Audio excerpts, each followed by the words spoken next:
হে everyone, কি খবর সবার? আশা করি সবাই ভালো আছেন, সুস্থ আছেন।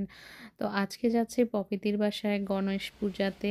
তার জন্য সকাল সকাল স্নান করে বের হয়ে গেছি। এর আগেও আপনারা দেখেছিলেন যখন রথযাত্রার দিন আমি জগন্নাথ পূজাতে দিদির বাসায় গিয়েছিলাম।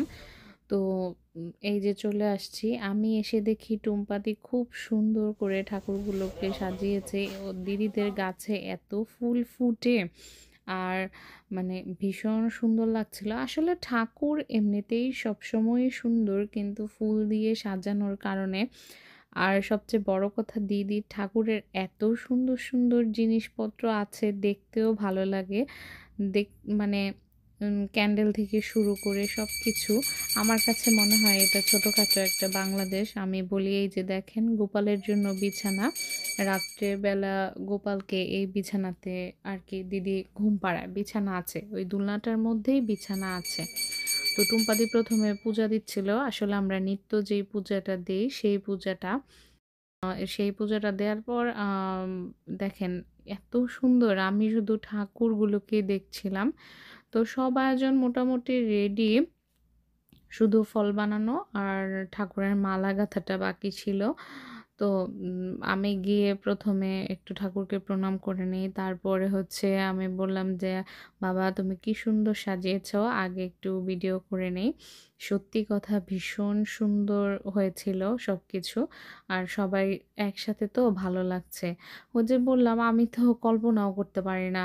মানে আর দেশে কখনো আমি গণেশ পূজা মানে কাছ থেকে তেমন দেখা হয় নাই আমার। তো এখানে ফল-টল মানে দিদি ফল বানাচ্ছিল তখন সেই সময় যে আমাদের ঠাকুরকর্তা মশাই চলে এসেছে। তো সবাই যে যার মতো করে রেডি করে দিচ্ছিল আরকি। রেডি করার পর মানে পূজা শুরু হয়ে গেছে। যে শুভক্ষণটা থাকে আরকি, একটা সময় তো পূজার জন্য নির্দিষ্ট থাকে। তারপর পূজা শুরু হয়েছে একেকজনের নামে মানে ওই যে ঠাকুরকর্তা করে না সংকল্প মনে হয় বলে ওইটাকে, যে সংকল্প করছিল একেকজনের নামে আরকি, একেকজনের গোত্র দিয়ে।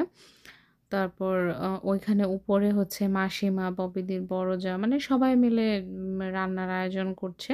রান্না মাসিমাই করেছিল। অনেক কিছু ছিল প্রসাদে পনির, তারপর হচ্ছে বিভিন্ন রকমের ভাজা, আরো অনেক কিছু। ফল প্রসাদ তো ছিলই। থাকতে মাখা প্রসাদটা ভীষণ ভালোবাসি। তো পূজাতে আমার মানে যখনই তাদের বাসায় বলে তখনই তো প্রসাদের আয়োজন থাকেই। পূজা মানেই প্রসাদের আয়োজন থাকবে। তো আমি মানে খুব তৃপ্তি সহকারে খাই।